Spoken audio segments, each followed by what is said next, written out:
Os princípios de modularidade nos ajudam a guiar o processo de projeto de sistemas, através da decomposição, composição, abstração e refinamento.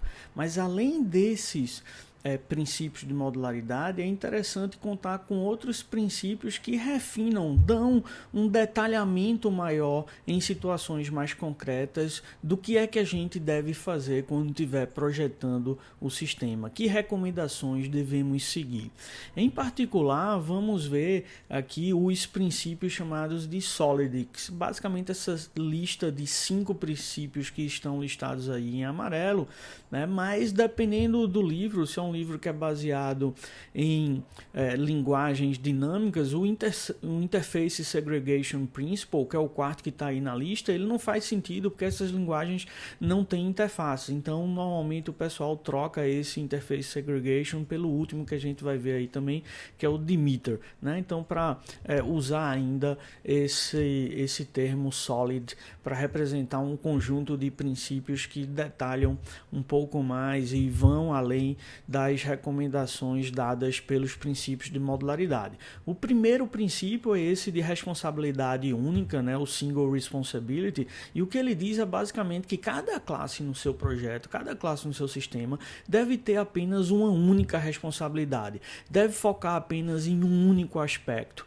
deve ter apenas um motivo para a mudança, não deve misturar responsabilidades, não deve misturar código com propósitos diferentes. Então isso basicamente é um detalhamento do que a gente já viu do princípio de modularidade de manter a coesão alta. Então aqui usamos o mesmo exemplo. Então a classe pessoa é como se aí ela tivesse duas responsabilidades, tanto a responsabilidade principal de guardar informações e operações sobre pessoas, como também a responsabilidade de guardar informações sobre endereços. Então esses atributos rua, CEP, número, cidade, país, todos eles estão relacionados entre si, mas tem uma relação muito fraca com os métodos e os atributos de pessoas, que tem a ver com o nome das pessoas, o CPF, data de nascimento e por aí vai. Então, para a classe não ter duas responsabilidades, quebramos ela em duas classes, né? Pessoa e endereço, como está mostrando na figura, melhorando a coesão, aumentando a coesão e tendo em cada classe agora uma única responsabilidade. Um outro princípio importante é o Open Closed, né? O aberto fechado, que ele basicamente diz que cada módulo no seu sistema deve ser aberto para extensão, mas fechado para modificação. Então, isso é basicamente garantido já pelo que é oferecido por uma linguagem orientada a objetos através do mecanismo de herança.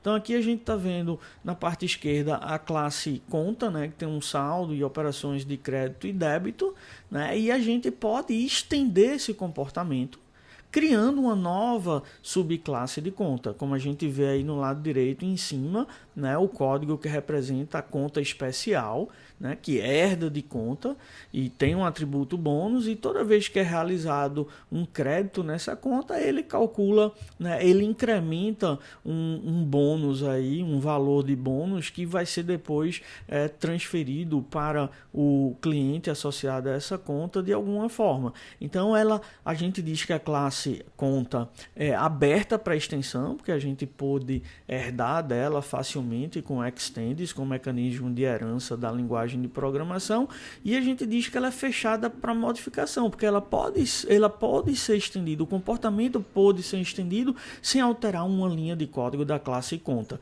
Então a classe conta, como a gente vê na parte inferior direita aí da figura, a gente vê que ela já pode ser usada com um comportamento anterior que não foi modificado, né? Pode ser usado, então está fechado para modificação e aberto para extensão. Apesar de isso ser garantido pelos elementos, pela semântica das linguagens orientadas ao objeto e de construções como extends, que a gente está vendo aí, a gente tem que ter cuidado, porque se esse mecanismo não for usado, a gente pode não seguir esse princípio. Então aqui um exemplo onde a gente não segue o princípio porque o programador, o projetista não usou um mecanismo de herança nessa classe conta, né? Então agora o método crédito dela tem um if, né, que dependendo do tipo da conta, né, que é um string que é informado aí como atributo dessa classe conta, né, dependendo do tipo é feito um comportamento, simplesmente